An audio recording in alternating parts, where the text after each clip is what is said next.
Après Stress et voyous, sorti en 2009, Contre-enquête sur l'affaire de Broglie en 2015, Christian Châtillon signe un nouvel ouvrage.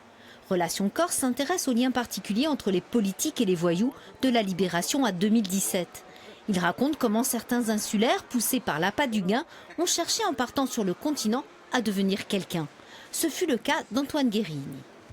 Quand Antoine est arrivé à Marseille, sur le continent, il avait une lettre de recommandation d'un Corse et la lettre était adressée aux frères Renucci, qui eux-mêmes étaient les agents électoraux du président de la Chambre, Ferdinand Buisson.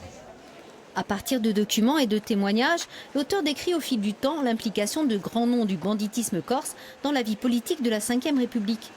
On y retrouve François Marc-Antogne, Jean-Dominique Fratonne, Marcel Franchiche, les frères Tom, mais aussi Alexandre Sanguinetti et Charles Pasqua.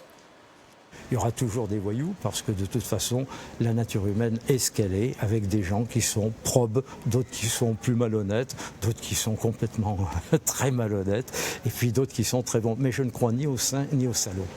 Les 192 pages livrent une succession de tableaux où politique et milieu multiplient les échanges de bons procédés.